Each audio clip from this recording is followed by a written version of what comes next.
Sabe quando parece que o estresse toma conta de tudo? Pois é, muita gente acha que isso é fraqueza, falta de força de vontade, mas a verdade é que não tem nada a ver com isso. É pura biologia. O estresse é um estado físico, uma série de reações químicas que mudam o jeito que nosso cérebro funciona. E entender essa mecânica, bom, esse é o primeiríssimo passo para a gente aprender a lidar com ele de um jeito muito mais inteligente. Essa é a pergunta de 1 milhão, né? É uma sensação que todo mundo conhece. A mente parece que cria vida própria e simplesmente não obedece mais. Mas olha que boa notícia. Existe uma resposta bem clara para isso e ela está toda na programação do nosso corpo, na forma como ele evoluiu para responder desafios. Vamos mergulhar nessa biologia para entender isso de vez. Para a gente sacar o que é o estresse, a gente precisa conhecer o sistema que comanda essa bagunça toda. E não é nada abstrato não, viu? É uma máquina física mesmo, um circuito que liga o cérebro ao resto do corpo para nos deixar prontos para ação. E o nome desse sistema é eixo HPA. É a sigla para hipotálamo, hipófise e adrenais. Pensa nele como se fosse o centro de comando de emergência do nosso corpo, sabe? É ele que aperta o botão vermelho e decide quanta energia a gente precisa para encarar uma situação. E essa comunicação funciona tipo uma cascata, uma coisa levando a outra. Primeiro, lá no cérebro, o hipotálamo percebe alguma coisa, um desafio.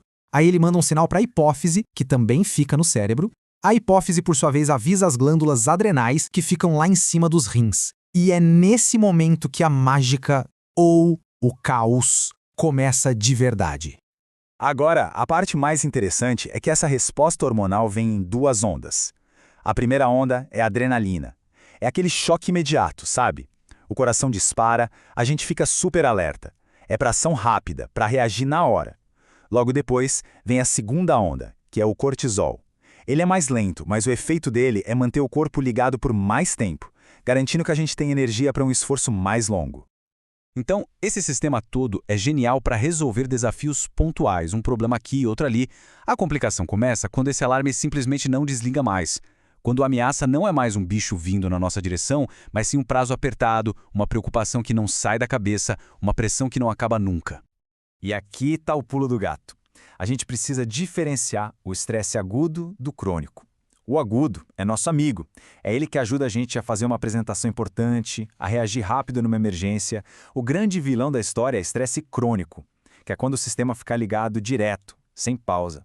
É aí que vem a exaustão, o burnout e todos aqueles sintomas que a gente conhece tão bem. Essa analogia aqui é perfeita. Pensa só.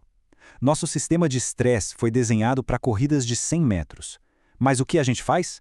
A gente força ele a correr uma maratona, dia após dia, sem descanso. E é claro que isso tem um custo biológico gigantesco. E o custo mais direto desse estado de alerta constante acontece bem aqui, no cérebro. O estresse crônico não muda só o que a gente sente, ele altera fisicamente a estrutura e o funcionamento de partes super importantes do cérebro. Vamos ver como isso funciona na prática. Primeiro, o hipocampo, que é a nossa central de memória, começa a encolher. É por isso que dá branco, que a gente esquece coisas bobas.